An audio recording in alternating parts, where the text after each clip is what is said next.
You're sitting in a meeting and you need someone to take notes, or you're organizing a work session and you need somebody to arrange for lunch. Why is it that you always turn to the female in the room and ask them, can you take notes? Can you order us lunch? I think it behooves the females in the room that are asked that. Welcome to CEO, the podcast that celebrates women who are leading with impact and redefining success. I'm your host, Sophie, and each week we'll bring you powerful stories and practical insights to empower and fuel your own leadership journey. Today, Stacey Moore joins us. She is the Senior Vice President of Corporate IT and Operations at Adapt. Stacey is an IT executive with 30 years experience in digital transformations, cloud and SaaS solutions, building IT and operations teams from the ground up, and leading award-winning corporate data and business intelligence teams. She has held roles in multiple public and pre-IPO tech startups. A mother, a wife, and a fellow New York resident, her mission is to be a strategic partner and trusted decision maker, focused on leading teams that deliver world-class solutions and support that enable companies to innovate and achieve rapid growth. Stacey's earlier career includes management consulting in the legal, hospitality, media, entertainment, and healthcare client service industries, where she led complex strategic digital transformations, data, BI programs, and system integrations for Fortune 50 companies. Today, we had an insightful conversation around building teams, what it's like to work in a tech startup, the unconscious bias, how to build women up in the workplace, and about knowing your worth. Let's get going. Hi, Stacey. Welcome to the podcast today. Thank you for joining us. I know we've spoken quite a few times outside of the podcast and met for a coffee. And you gave me so many great insights. So I thought I'd share it with the world. So welcome. Thanks, Sophie. Great to be here. Definitely enjoyed our coffee. I feel like we hit it off right from jump. So I'm really excited to be a part of this and just part of the message that you're trying to drive, for young aspiring leaders, but, aspiring leaders everywhere. So thank you. So let's jump straight in. Would love to get a little bit of a background around your experience, I suppose how you got into technology leadership and where you are today. Yeah. So believe it or not, my first career began straight out of grad in accounting. So I took a classic track with an accounting major. I worked for one of the big four, big six. And I feel that what really established a great foundation for me and just learning how to be a true professional, understanding, I was an auditor, so I was traveling to client sites. I learned a really good foundation also around what client service or just service to any, whether it's a paying customer or a business customer, really requires. And just taught me how to be adaptable. You're often parachuting into different companies with different dynamics, different industries, and learning how to, one, learn fast, adapt to different cultures and different personalities and different clients. So it really gives you that kind of that adaptability edge that makes you be able to run quickly when you're kind of parachuting into different environments. So that was really great. I did that for 6 years, moving up through the ranks as you do with those types of companies. You move up into management positions, you learn how to manage teams of people, and just how to elicit others to work with and for you. I think that during that time, I also came in as like an entry level class. So the diversity was built in. The hiring class, we were all in our early 20s. You're starting off in your career, you come in as a class. It was pretty evenly split between genders. And so there was a lot of great diversity. I decided to leave that profession because it had always been my desire to go back and get my MBA. And so that's what I did. After about 6 years of doing that, I decided it was time to go back to school. I was fortunate enough to be in a 1-year MBA program full time. I did that at Northwestern and came out with my master's and decided to go into a realm where I liked building things more than what I was doing in my past career, which was more of a retrospective on the past of what others had done. So I moved into a management consulting position, and I did that for close to six years on the road, visiting different clients. I think that was one of the best exposures for me to see, Fortune 50 companies, large projects, large end-to-end implementations of technology in the end. But before the technology became part of the conversation, we were really talking about the business strategy, what were their goals and objectives, and then what does the process and the what do the workflows look like before we even think about technology. So that's where I really started to get into the world of tech before I even realized, and we realized there was going to be a big tech evolution. And then after that, I decided that more time on the road was just not something I wanted to continue doing. 7 years being at a different client site, being on an airplane every Monday or Thursday was a lot. I enjoyed it thoroughly. I took full advantage of the freedom and the great exposure it gave me, but it was time for me to, maybe live in the same city I worked in for a while.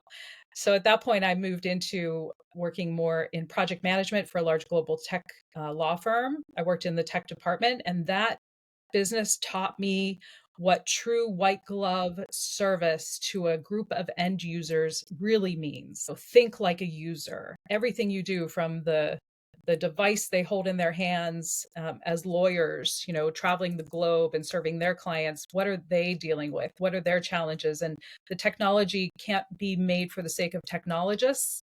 The technology should be made for the sake of probably maybe the even low tech end users. And how are we thinking about that as we're deploying new changes and getting them to adopt, but helping make them be more productive and useful in their day to day? From there, I'd say this is my fourth tech startup. So over the years after that, I moved from everything from private equity, helping them start up new lines of business, building IT departments from scratch. Um, I'm now at like I said, my fourth one, and I'm doing that again. We are not just building the company, but I'm actually building the IT and operations teams that didn't exist a year ago, at this company. So I'm at Stack Adapt, where we're doing a lot of growth and innovation. We're in the ad tech space. So everything we do is about moving fast and growing fast.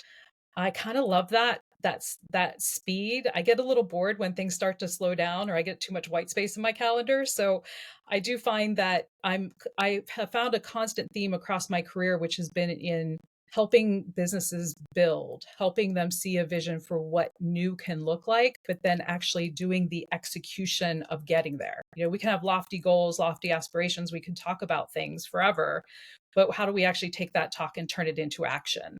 And then I bring the teams that actually implement, execute, and bring those things to life. So a lot of my work, as technology focused as it is, it's really focused a lot on the business and trying to elicit from the business what is it that they need to be successful so we can help them build that. So it's been a good evolution. Yeah, I am in the tech space, so it is an interesting journey in terms of gender and parity and equity. So I've seen a lot of very interesting things on my journey throughout the years. You mentioned there around the consulting piece and coming from a consultancy, and a lot of people do that. And I think it gives you a really good breadth of exposure to many different businesses, how they're run. It just gives you that, I suppose, different sort of thinking than working for just one business. You have to work with multiple businesses, and also they are your customer. So you have to deliver, and you have to deliver on time, within budget. So there's so much more to it than just working, like we say, for one business. You get a breadth of exposure. So I like that. And I think that's really useful to go from a consultancy into where you are now. Now, you've got 4 years plus working for startups. What are the challenges that you find working for a startup compared to a business that's been going for 50, 60, 70 years? I think it's two-sided. I think, and it's really a time where I think every individual has to look at what drives and motivates them and where they thrive best. Companies that have been well established, that are decades old and have years of growth and they're well established, or I should say, they're established. Sometimes it's not well established because as things change, maybe what worked for them doesn't work for them going forward. Um, I think there tends to be a lot because a lot has been established, a lot is figured out. So you're maybe in more of a trying to change the status quo. Larger organizations kind of take a lot of time to make change and elicit change. They tend to be well funded, and in the flip side, they can be very rigorous in terms of cost management. So again, I think you have to always be looking eyes wide open at the company you're about to enter and how they treat those different aspects, whether it's, if they treat a department as a cost cutting opportunity or as an investment in innovation opportunity, because the two don't always go hand in hand. Um, I think the benefit of working in a startup culture is that a lot of the opportunity is that you're working with a blank canvas. There are no established protocols. There is no status quo to upset. That's often perceived as upset. You get to write the narrative. You get to create the world you want from scratch. Some people look at that with a lot of trepidation, and it's not for them. And some people look at that with great joy to say, wow, in my career, I've either inherited a lot of debt, process debt, or tech debt that is very difficult to unwind. So if you come to a startup, you get to avoid that and jump right in and build for a future based on what your past shows you works well and what doesn't, what does and does not work well. So the startup culture is great. The other thing I like, and I've had the great fortune with the three startups I've been in over the last decade, is that they're usually focused on, yes, being responsible with cost, but they understand that building requires investment. And they're investing in their future. They're investing in innovation. They're investing in transformation of the business. So there tends to be a lot more support and willingness to provide the funding that's needed. And in many cases where I've been is bring in the resources to build what's needed, because this doesn't happen overnight and it doesn't happen magically with the push of a button. So I think that's what I really like about the startup culture is that it's nimble. Um, if you like to build and build from scratch and just be able to have that openness and a little more willingness to change, it tends to manifest a little more in the tech startup world. And your experience around technology, obviously you started on the audit side going into technology. What's been your focus across the technology piece? What have you been looking at? So a lot of where I focus again is I have more conversations about business than I do about technology. My team, we often joke that the technology part's easy. We'll figure that out. We'll actually give you 5 solutions. And then we'll work with you on what the best solution is. But I tend to find myself more in conversations about what is the data that you need to tell a story? What types of intelligence are you trying to extract from this process? What are the workflows or the opportunities to streamline the current waste that's happening? We even have conversations down to the back of the napkin envelope calculations of based on how you're doing things today that's very manual, rote, repetitive. What could we do differently to stop doing what you're doing? What could we do differently to streamline your process and your procedures? Sometimes we're helping rewrite policies that inform procedures and processes before we're even talking about technology.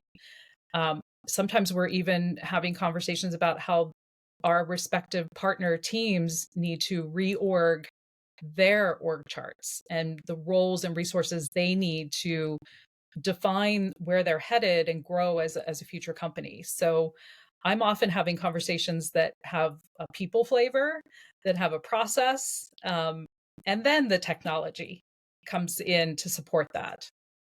Yeah, I think this day and age, everything is about technology anyway. but It there's is. so much more to it. You know, you have to think about, like you say, the processes, the people, who is building this technology for everyone to use and who is using this technology. But let's actually start with first, okay, how do we use this technology? But we need to find the people that can enable that That's initially. right. And what do you see as, I mean, you've been in technology now for quite a while, right? Do you feel, if we're talking now from more a female, a woman perspective, do you feel the landscape for women in technology and leadership has evolved over those years? I think it's evolved a lot. I will say we're making progress, but I will also say it's not fast enough. Look, I work in the high tech startup, go, go, go, rocket ship. We're always moving fast.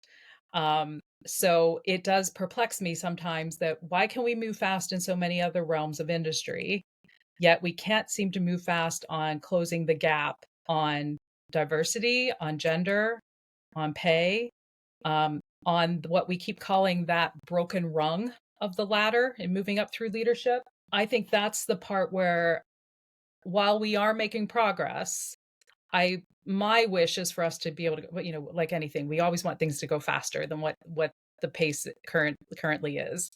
But there are some things I think that we need to address as a whole, as an economy, to understand what is it that's causing there to be a break mid-career for women as they're moving up, because the starting classes, if you will, or the starting level roles, I think we can all argue is close to 50-50.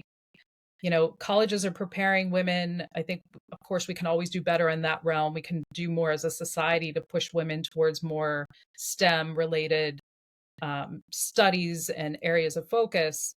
But a lot of the entry level roles, we're seeing women come in to those roles. It's when they start to break off as they're climbing that ladder that is the part that concerns me, because when you have a smaller pool of women moving up the ranks, then you're going to have a smaller pool of women that actually become seats filled in the executive and the C suite.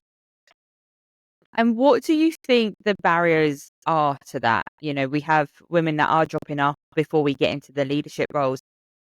What are the barriers? How come women are dropping off? I think there's not one answer. I think it's a collective of a few forces all merging together.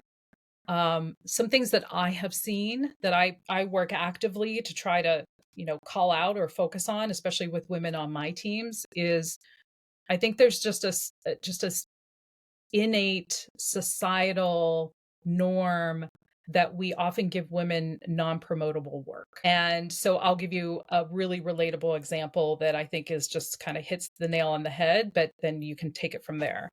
You're sitting in a meeting and you need someone to take notes, or you're organizing a work session and you need somebody to arrange for lunch.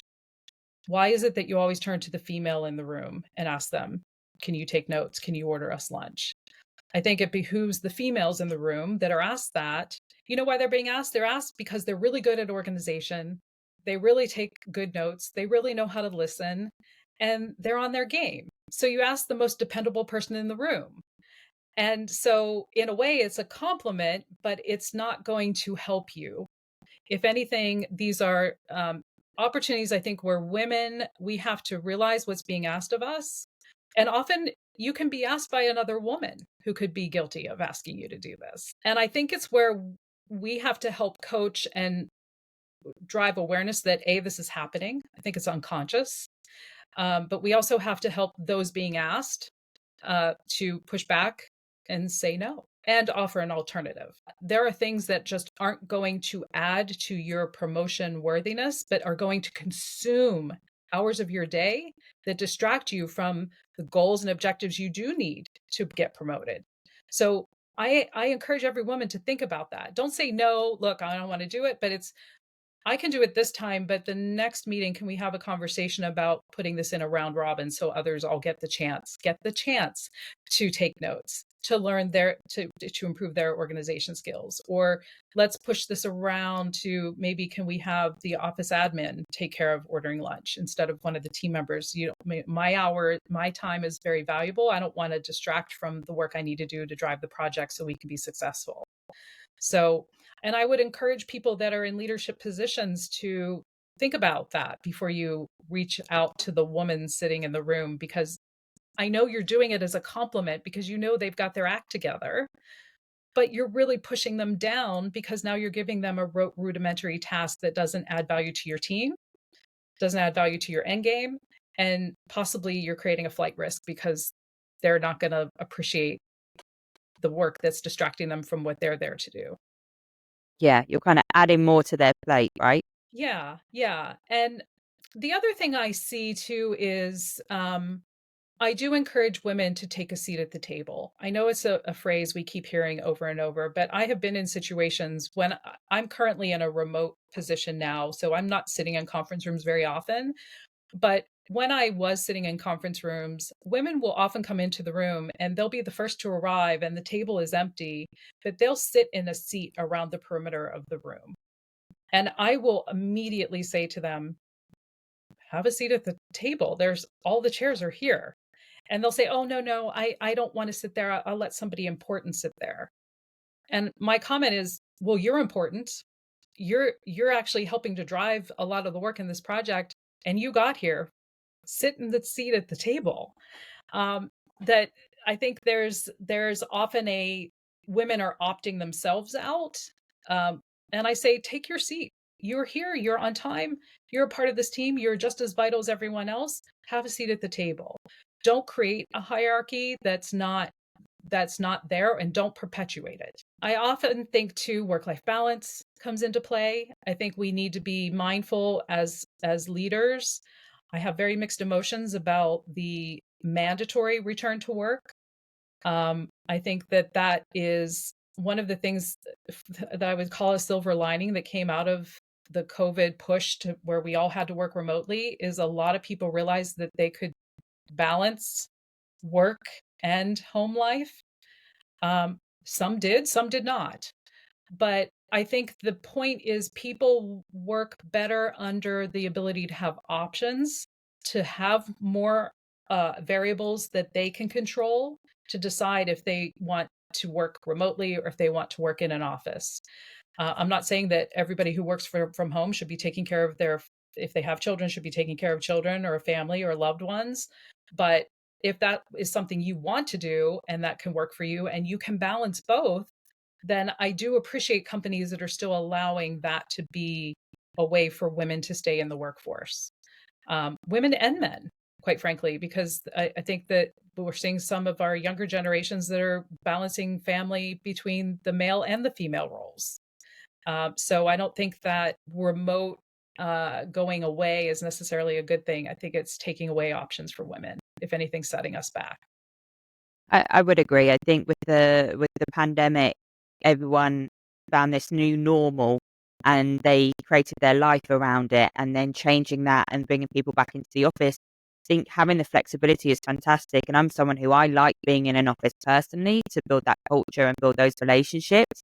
But it doesn't always work for someone's home life and having that flexibility, especially if you have, say, a young child and you need that flexibility of just running to daycare to pick them up or whatever it may be. So you have a daughter yourself. I'd love to hear a little bit around your story about how you balance things, obviously progressing your career upwards.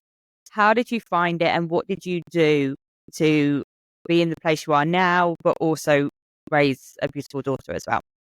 Yeah, so I will preface this by saying my journey is and can be very different than other people's journeys. The choices that I made are not a one size fits all for everyone.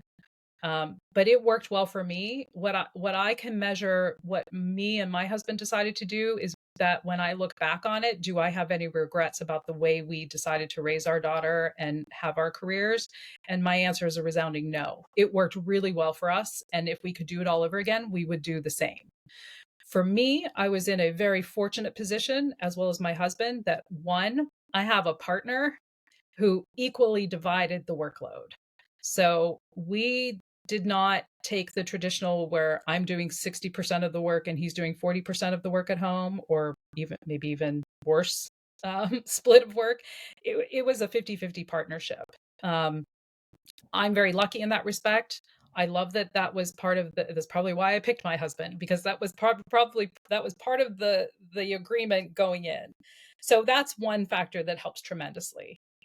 The second was, when I had my daughter, there was no remote work. The concept of working remotely was just unfathomable. So I had at that point in my career, I had to go to work every day, report to an office, and for me and my husband, we had the means that we were able to have a full-time nanny, that allowed us I would say, the luxury of being able to come and go for work, as our work required. So if I did have to travel, my husband was taking, doing the nighttime activities. But for the most part, we had a nanny that showed up in the morning and that picked up in the middle of the school routine, which is right in the middle of the workday. And that enabled us to focus on our jobs when we were at work. But then when we came home, we were fully engaged when we were at home. I'm not saying that that's for everybody. I'm not saying that's even remotely possible for everyone. But the way we weighed it was by investing in the financial obligation of having a nanny, it enabled us to continue to stay in our careers and grow our careers. And so it paid back for us financially in dividends.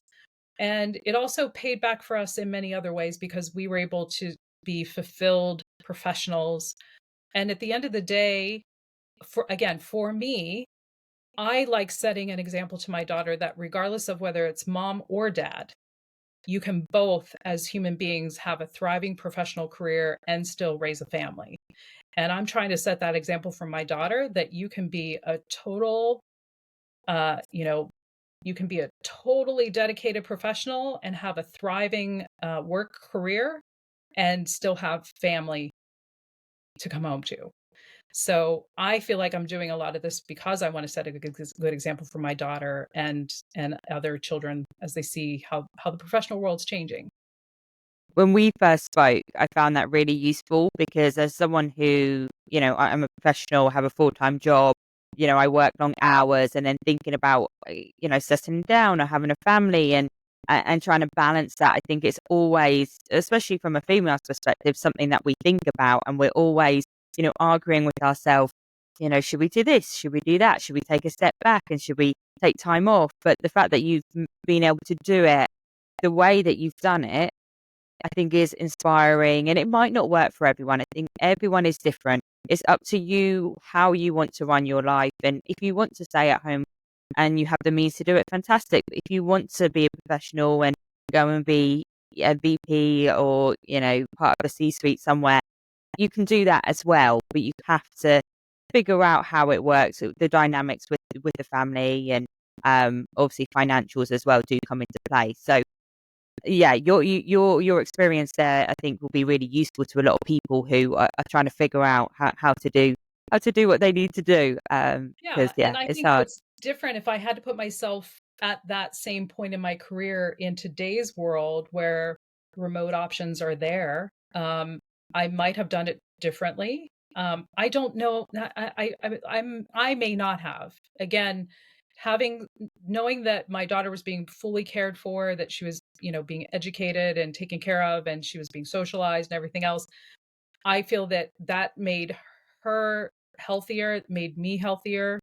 Because at the end of the day, if you're overly stressed, and if you don't have anything left to give when you come home to your children, you're just not winning for anyone at that point.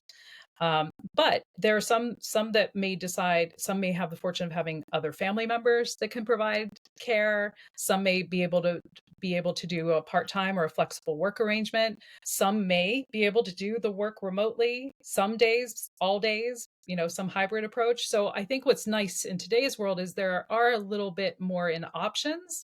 But again, when I see return to work mandatory 5 days a week, it pains me for people in this position today that those options are being taken away from them. And I don't see that as progress. I see that as, maybe a step in the wrong direction for us as a whole in terms of society and professional worlds. And in terms of if we go back into, I suppose, the working environment, the workspace, what is the value of having a diverse workspace, and what do you think women uniquely bring to the table as well? I think that, there are multiple studies that have been shown where there's proof around having multiple perspectives, having different points of view, having different communication styles, having empathy, having someone that can listen, but listen for what maybe the person speaking isn't saying. I think these are skills. I'm not saying men don't have them, but I think women are really good at it. I think some of the work we've done as mothers, sisters, aunties, friends, adopted aunties, makes us really good at having that empathy and that little extra edge. I think there is that third eye where we see things that others don't see. And in the business world today, part of the success of being good at business, especially in the startup world, especially in the tech world, is always being one step ahead of the business. If you see something that's not going the direction, you know how this is going to play out if you don't say something. I think women have that innate, I think there's a little bit of that innate skill set. Again, I'm not saying that men don't have this too, but I think that it's just a different dynamic when you put different genders in the room, when you put even different backgrounds, different ethnicities and races. I think you get a lot of that perspective. There's nothing worse than going into a project thinking you have it all figured out, only to be surprised by somebody else coming in the room and saying, "Why did you do it that way? That's awful." So I like having teams that are always scrutinizing and thinking about all the potential different points of view while we're planning and designing and building it before we roll out something. And I find that having diverse teams really does make us have that extra superpower to think about, how is this going to be received? How is this change going to manifest? The other thing I think that a diverse and, I think female leaders bring to the room, I've said empathy, but there's a level of compassion, but it's not allowing your team to walk all over you. It's showing compassion, because if you do, for those moments when a team member may need it, when a team member may need an extra day off, or when a team member may need a little bit extra edge on a work-life balance or just a personal issue or something they're going through, they remember that and they will pay it back in dividends. They don't take. If you are giving people space to have lives that are complicated and difficult, and people every day have challenges, if you have that empathy and give them the space they need, they will come back with rigor and with appreciation and gratitude, and they will put in the work because they want to stay at a company like that. They want to continue to deliver for leaders that are willing to have their back. They're going to have mine too. So I feel like that is something, and I think there are men that are understanding that as well. There are some good male leaders. I've had the luxury of having some of those good male leaders. But I think that I think that broad range and diversity brings that perspective. When we're building things, you got to think about all the ways it can be used. Empathy, compassion, those two things. You mentioned that you feel like women naturally have them. I would agree, to some extent. And, I think men do as well. But, I think it's those little things. And it's also a feeling. I don't know what it is, but I think a feeling. If you're talking about being within a business, and especially if you're in the office, you can get a feeling when someone's off. You can get a feeling if something's not right. And having that within a team, and also having that skill set while you're trying to put together, whether it's a program, a project, or a piece of work, and then you've got someone else's perspective going, well, this person might be feeling like this, or this person might think this. I think that's so valuable, and you can utilize that to then, if you are thinking about people and processes, to actually enhance the processes and the people aspect as Yeah. well. Yeah. 100%. Yeah. And if we're talking around, obviously you've built, multiple teams, large teams as well. What is it about, I suppose, the recruitment process that is so important? Like, why is it important, and how do we make that recruitment piece more inclusive? Love this because there are literally easy buttons you can push on this one. And it's just a case of knowing about them and then taking the time to use them. So there are a couple of things that my last few companies and the current company I am in now at Stack Adapt have employed, which I think are wonderful. So it starts with when you're recruiting for a role, when you're writing the job description, there is a way to use words and write a job description. And words hold power. Words can repel just as much as words can attract. And there are literally tools you can go online and search. I don't recall the name of the tool that my company currently uses, but there are tools that you can use where you literally copy the entire job description and you paste it into these review tools, and it will run an analysis and tell you if your job description is too masculine versus too feminine. And it's really enlightening the first few times you use it, because there are just certain words in the English language that connote this masculine interpretation that to men and women can be a turnoff to the role. So you have to be very mindful when you're writing job descriptions on what kind of team member are you trying to attract. And you have to write the job description in a way that actually helps you meet that goal. So while you want to sound like we're go, go, go, we're going to get after it, you also have to use words that employ an open culture that male and female professionals feel that they can come in, they can make a mark, they can help drive and influence the work they're about to do.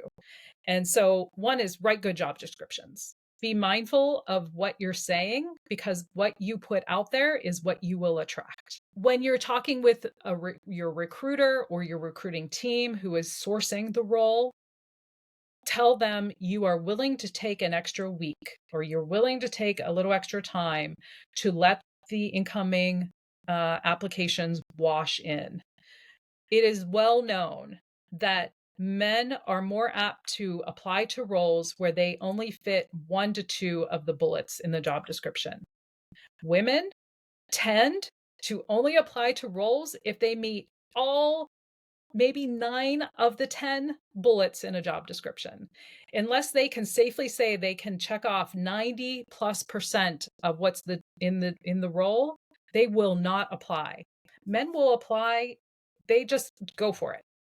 And so it's a common known research finding that if you really want to attract a diverse pool of candidates, you have to give it a little more time, and you might have to go out and source more female candidates, because they're not willing to put themselves out there unless they feel they can do 100% of the job.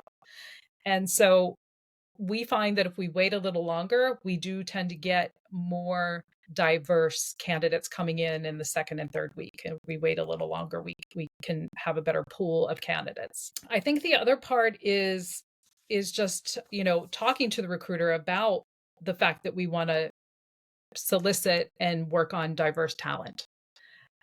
Again, in engineering roles and software development roles, it tends to be more of just a male dominated world. But I think that's again where we try to work towards what can we do to attract, again, more diverse and female candidates. And as someone who works within the recruitment world, I completely agree with what you've just said, especially around that women won't apply for a job if they don't fit everything. The amount of times I've had resumes come through, I'll have a gardener apply for a job of like a VP of engineering. And I'm like, I love your enthusiasm. I love that you feel that you can do this, but it's not what we're looking for. But the confidence that men might have over women, and I've had it on the other side where I will actively speak to women for particular roles, and they'll turn around and go, "Oh, I don't know if I can do this," and I'm like, "No, no, no, you can. You've got the core skill set we need, or the business needs. I think you can do this." Like, and it's giving them the confidence of you can do it. Just put yourself out there, and then obviously trying to help them and coach them through an interview process. But you're right. I think as women, we don't put ourselves out there enough. And if we see an opportunity that we're like, "Oh, I don't know if I can do it," we just won't apply. Instead, we should probably be like, "That looks really interesting. Could probably do it, but let's just apply anyway, and let's have that conversation." A job description only says so much. And when it comes down to saying you must have this, you must have that, that's a wording that I tend not to use and move away from. That is a case of, it would be nice if you had this, this would complement what we have, or if you have these skill sets, that would be fantastic. But I think apply anyway and have that conversation. Speaking to someone, you'll be able to gauge a lot more than if you just read a job description, because half the time they're a load of fluff and now they're being done on ChatGPT. So, it doesn't actually make sense anymore. Yeah, and sometimes we're looking for in candidates the stuff you can't teach. Sure, there are often things where I would love you to have a technical certification or a specific background in a certain technology. But before that, I'm looking for other things like, do you have emotional intelligence? Do you have adaptability? Are you approachable? Are you collaborative? Are you curious? I think a lot of female candidates check off all of those boxes just by the very nature of who we are as women and how we navigate the world. We're always forging a new path. We're always figuring things out. We're always, stepping into the unknown and coming out with a way of having succeeded. Um, I think that it's our own confidence we have to depend on and know we can do it. And I think again, as we're recruiting roles, and I'm often looking at that as a leader of, no, I think this is a person we can give them a certification. We can send them to a course if they have the foundational skills, but it's more of those, they call them soft skills, but it's more of those emotional intelligent skills you can't teach. And sometimes I think it's a case of just give someone an opportunity, give them the chance, and, give them everything around them to succeed and see them flourish, is the way Absolutely. I see it. Yeah, which is where we go as leaders, I think, where we have to take more notice of that. And being obviously a female yourself in a male dominant environment, being in technology, what do you think it means to be a strong female leader in a male dominant environment? One is some things I've learned along the way is just do good work. That's easy, right? So check, we can do that. The second is recognize unconscious bias when it's being served to you. And depending on, I would say there are degrees of unconscious bias. Sometimes you'll face it from a woman themselves. Sometimes we have our own biases, and sometimes it's turned up a couple degrees and it's not so much unconscious. I think that there's a little bit of figuring out how to navigate that world, but I think what I have seen a lot of different ends of the spectrum. And what has helped me manage those situations is to stay focused on the problem and not on the person.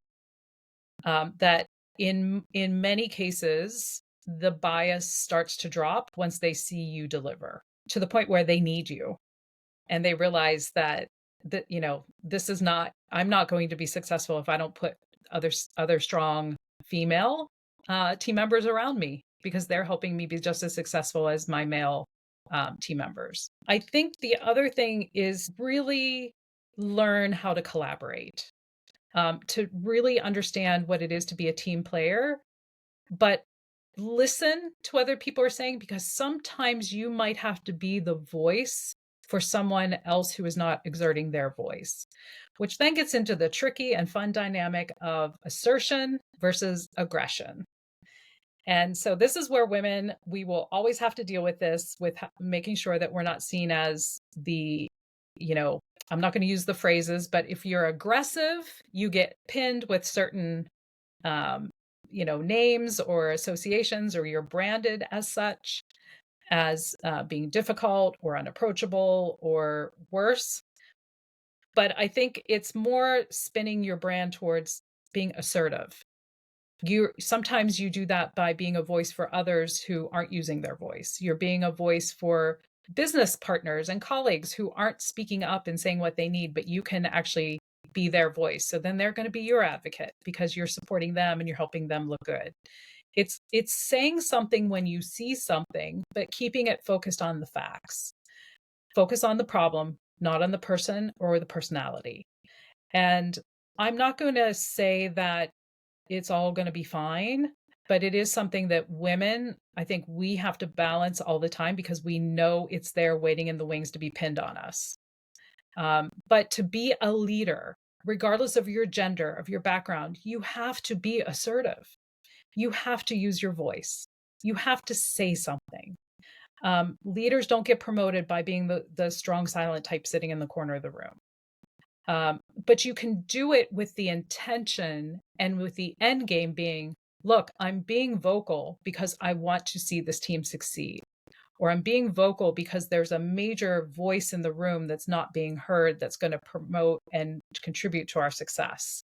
So if it's seen as coming from a place of mutual success, mutual avoidance of risk, then use that voice and be assertive, um, but in a way that's fact based and contributing towards the end game, which is fixing the problem or delivering the success. It's very easy, not just as a female, but in general, to let emotions get in the way so that that assertiveness can become aggression. And I think in the workplace, like you say, you have to know the facts and you have to run forward with them rather than run forward with your emotions. And it might be a really difficult situation and you just want to shout at someone, and don't ever do that.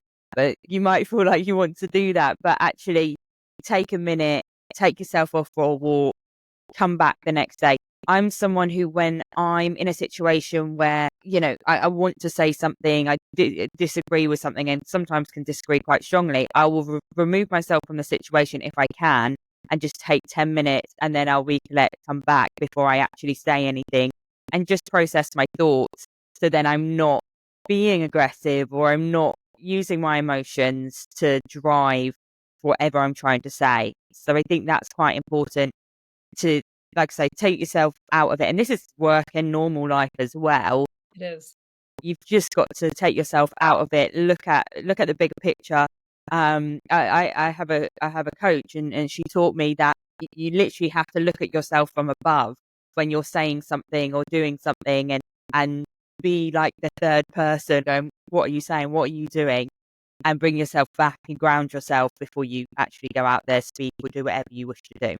Yeah, and that's such a good way to look at it is if I'm about to say what I'm about to say, will the person standing outside of me be proud of me afterwards? Am I going to regret this conversation? Sometimes it feels really good to just get that blurted out and put someone in their place or try to be the right one in the room.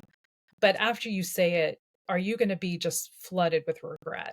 Or are you going to say, oh, I shouldn't have said it that way. I should have calmed down. I shouldn't have attacked or I shouldn't have come at the person. Um, and I think that is, I think calm, rational, fact based can be way more powerful than flying, moving more to that aggressive tone or temperament. And it's okay to get upset. We've all had our moments. I mean, I've cried in bathroom stalls too. But I bet you find some male leaders who have had moments as well. Theirs may manifest differently, men and women, but it's okay to get emotional. It means you care. It means you're committed and you're really bought into wanting to do a good job. And we often let our emotions get the best of us in times like that. But I think it is to think about before you open your mouth, are you going to regret what you say in the next breath? Yeah. Yeah, I've had to work on it. I was never that bad, just putting it out there, but it's something to work on. And then I realized that actually sometimes it's okay to go and cry and then come back and you should be better. So yeah, no, I agree with that. And what kind of changes do you think would improve the representation of women in successful leadership roles? So I would say there's like a macro way to look at this and there's a micro way. From a macro perspective, I would say in regardless of where you lean in terms of voting and political perspective, but I would say vote. If you care about where you stand in the world, vote for those who represent your beliefs. Vote for those who represent your principles. Um, I think there's a big part like society and the way we conduct ourselves within our own families. The society is shifting and things are changing. If you want to be a part of that change, be a part of that change. I think though at a micro level where we have more control, I really try to look at it as I play a role here. I am a female leader. I try to pull others up and not shut the door behind me. I'm always looking at places or opportunities where I can help either encourage other women or whether it's giving them a seat at the table, telling them to take the chair. Um, if I know there are women that have good ideas but tend not to share them, I will pull them to the side and say, look, I know you have some good ideas. We're about to get on a really important call. I'm going to tee you up because I'd like you to share your ideas. I'm not going to say your idea, but I'm not going to put you on the spot. I'm telling you now, be ready so you can go shine because you need to say this. You need to get credit for this. And there are women that have this all the time. I think we need to call on women more because we know on a one-on-one conversation, they've got a lot of answers. But if they're in a conference room, there are sometimes people and even people young in their careers that will tend to sit back and not say anything unless they're called upon. So I will call on them to say, hey, we had a great offline discussion. Why don't you share with the team here some of your ideas? I think it's important also for me as a leader to invest in where I see potential, invest in talent. In the tech world, absolutely, I can invest in their technical skills, certifications, getting exposure to different technologies. I need to do that. Sometimes women don't ask for it, but I will ask them if they're interested, or I will nominate them to be as part of like a new manager training initiative or getting a certification. I definitely try to make sure I'm investing in their growth. And again, male or female, I think anyone's going to stay with a company where they see that the company is investing in their growth as well. Um, I also try to take time on career conversations. Where do you want to be in 2 years? Where do you want to be in 5 years? Maybe you don't know the 5 year part, but if you know where you'd like to be in 2 years, let's talk about a path for you to get there. I'm not going to do the work, but I can help clear a path for you to maybe go have coffee with a team you're interested in, maybe working in that you don't know much about, but I can help get you some introductions. I could help you forge a path for working on a plan if you want to work on a promotion path, or if you want to learn a better technology, if you want to be part of an important project. But sometimes you have to ask these questions for them to think they should say something, but then I can help them, forge that path. I think it's just really important to do that with women leaders sometimes because they do feel like they don't it's not their right to say anything, but it is their right to say something. So just trying to build that dynamic where they feel more comfortable asking for what they need. The same with work-life balance. I often have conversations with all of my teams. How are you? How are things? What's your workload like? How's the work-life balance? Like we talked about earlier, if people are going through some things, give them some space. Let them take the afternoon off. Give them a little time to disengage. If people aren't taking time off, make them take time off. But that will pay back in dividends. But I really think that there's a lot that I try to be mindful of to make sure that I'm understanding where potential is, but also giving them visibility if they're not taking it, trying to invest in their future and their potential and work on paths to promotion so they stay in and we put that rung back on the ladder, that they're not feeling like they're being abandoned and that they have to do this all on their own. People don't get promoted on by themselves. It's through others embracing them and understanding and seeing their effort. And I think that's another thing that I also try to level the playing field on lastly, which is when it comes to promotion, I think there's a stigma in society where men get promoted based on potential and women get promoted based on performance. I like the latter, but I think that everyone should fall into that category. That whether you're male or female, or whether you've been in the workforce for 5 years or 15 years, until you can show me, I'm not ready to promote you. So if you're showing me, you're performing, and you're starting to demonstrate that you're ready for that next rung, if you're able to prove that to me, whether regardless of your gender, I'd rather promote you on your performance, but every one of you, rather than throwing you into something that you might have potential to do, only to find that that's not what you thought it was, or that you really can't do it. Because the only entry point after that, the next step is out. It's very rarely being demoted back to your former role. So I really do believe that as a leader, I try to equal the playing field, but put everybody on the same criteria for promotions and moving through the ranks. Yeah, basically treat everyone equally, no matter, who they are, where they've come from, but also treat people as people because Yeah. everyone has a life outside of work and there's so much to balance. And, I was even thinking the other day, I was like, I've got Christmas coming up. I haven't got a Christmas tree. Everyone's coming here for Christmas. Then I've got to do work. Then I'm doing obviously the podcast. I was like, how am I going to do everything? And then, you're going into work and then I'm like, I've got this, I've got this, I've got this. And there's so much going on in people's lives that sometimes, like you say, just give them a little bit of space, but understand who they are, what they're trying to achieve, what their goals are. Try to line up their career path within the business that you're working in to, to work with that. Or, if you are more of a mentor for them outside of work, is looking at, okay, what's your goals over the next 2 to 5 years? Let's piece something together and let's help you get there and hold you accountable to it as well. And then it's a case of now you've got to do the work. You've got to go out there and do it yourself, but I will support you, Yeah. alongside that. And it creates a really great feedback loop because when they see that they can perform at the next level above and beyond where they are, their confidence grows because they've just proven to the biggest person they have to prove it to, not me, but themselves. And when women can see that confidence within themselves, when they see they could do it, they delivered, then they're more apt to invest in themselves and they're more apt to take the next step. And that confidence starts to build. And then you get women that have these really strong convictions and they believe they can do it. And that's now a leader. That's now what you want anyone to look like when they walk in a room. And so I think it's just getting that wheel to start turning, but you have to show it not to others, but to them that they can do it. And confidence is part of a major recipe for a strong leader.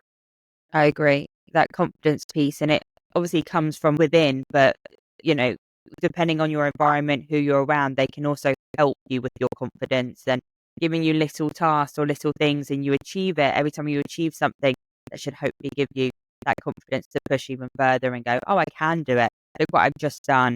And another thing that I've been taught or spoken about beforehand is every time I do something or achieve something, just give yourself a pat on the back and say, well done. Like, look what you've achieved. Look at the past year, the past 2 years, and remind yourself of everything you've been through and what you have achieved. And that should hopefully help build your confidence outside of work as well. Yeah, I'll say that's something we're guilty of in the startup culture more than anything is you're constantly moving so fast. You're always looking at what's next, what's next, what's next. That it's worth taking a moment. Every quarter I do a review with my team and it's my team reports to me what they accomplished in the last 90 days and what they're focused on in the next 90, of course. But the looking back part is for them. It's for them to pat themselves on the back and say, "Wow, we did that." It's to celebrate the wins that then build that confidence that help them do the next 90 days and that what's coming in the next quarter. So it again creates this feedback loop of if they celebrate their wins, they build their narrative, they build their brand. They talk about how great they are and what they've accomplished. And that just continues to build on that dynamic. And if we look forward now, or what do you hope gender equality will look like in 5, 10, 20 years' time? Yeah, so I read an interesting statistic. I have to read this. In in North America, uh, just 29 women were appointed to global C-level positions in like major corporations. It was 12% versus the roles that where men held similar roles. Based on that cadence, the on average across the globe, it will take us 81 years to reach gender parity in CEO level type of positions. I don't always believe that everything goes at an even cadence. I think there are we can see spikes where we can influence that change. Um, I think that's part of it is finding the companies with the culture that give you these skills. Because I'm not saying every company is perfect in this realm. Not every company creates an environment and a culture of openness and equity for women. It may also be as micro as a given team. So a lot of the times I will often say, if it's not going to serve you and you're going to fight an uphill battle, look elsewhere. There are many companies out there that are promoting and driving excellence for women. It's kind of a case of find your people, find your company, find your space. But I do hope that in the next 10 years, I think the generations coming behind us look collectively at gender in a very different way. That I think a lot of the societal norms that are kind of in my generation and generations, older than me, are starting to change to where there is more acceptance regardless of your gender, your race, your background. Just if you do a good job, you're going to have a great career. So I think I'm hoping that we will see more of an explosion start to happen where we will see that start to drive a little more aggressively in the years to come. Um, and I feel proud to be at companies like I've been and the companies where I am today that really take this seriously and are not it's not just a DEI play. It's really truly a success play for the company, is that by driving more women into roles and more diverse teams across organizations, the companies succeed faster, better, smarter. I love what you said around find your people, because I think that's really important for anyone, actually, anyone who's looking for a new job, or, wants to build their career, is find a place where you have a little bit of that kind of safety net around you and you feel supported and you feel that you're able to grow. And if you make mistakes, that's okay. You're going to learn, you're going to build upon it. And I think once you find that, then you will get to the position you want to get to. But don't feel like you have to stay somewhere that isn't supporting you and building your confidence. You have to go and find somewhere that is like a home. You have to enjoy it and enjoy the people that surround you. And you have allies that are, pulling you upwards as well. Yeah, know your worth. And if it's not working for you, chances are the company's not going to change. But there are companies out there that can be a better fit for you. But know your worth. Know that you have every right to seek opportunities. Never say no to an opportunity that could pass your way. You never know what could be out there. Be open to always having a discussion. Be open to seeing what else is there. You could even be in a role with a company where you're quite happy or you're quite content. Um, Timing is everything. But also, I think again, know your worth, and also try to match yourself with leaders that know your worth and that demonstrate that they understand that. That's a great piece to, I suppose, draw to a close on. Otherwise, we'd probably be here all day. I do have one final question for you. What advice would you give your daughter and also your younger self as well? I think the one thing, and I say this to my team all the time, which is you have to own your own narrative. If you don't, everyone else will be more than happy to write it for you, but you will not be happy with what they write. You have to toot your own horn. You have a brand. You have a professional resume. You have a definition of what makes you you. What's your value? You have to be the one that's constantly cultivating and writing that narrative. Don't let others write it for you. It takes time, it takes effort, but I think if you bake that into your day to day, that's part of I think what I think we've seen a lot of successful men just do all the time is, it's okay to pat yourself on the back in front of people. It's okay to take the win and take the compliment. And I think that's the other, celebrate your wins, but make that part of your narrative. And when challenges come your way, take them, accept them. If some things don't go right, own it. You will get far more respect by dealing with a difficult situation and staying in the game than by trying to, avoid it or thwart it or not talk about it. So I think that's the one thing, is control your narrative. I would also say to my younger self is you're worth way more than you know you are. And just like, don't be intimidated. Everything you do every day. I've now been in the professional world for over 30 years. And every day comes with a new challenge I've never done before. But by the end of the day, the end of the week, the end of the month, I figure out a way to deal with it. And I think that's the other part too, is don't be intimidated when it gets hard, because that's when you're really doing the work. And that's when you're really growing, and any challenge that you take and that you forge through, even if it's a failure, you're learning something and you're becoming a better person from it. So I think that that would be my, don't be intimidated by the work, don't be intimidated when it gets hard, and own your narrative. Yeah. And know your own worth. Know Love your that worth. one. Yeah. Yeah. And that should always be Amazing. part of your narrative. Yes. Yeah, I'm taking it. I'm going to write that somewhere just so I remember that every single day. Amazing. Well, appreciate it. Thank you so much, Stacey. And this has been a lot of fun, very insightful for myself and hopefully you as well. And yeah, I look forward to seeing everything else that you get up to over the next few years. Thanks, Sophie. It's been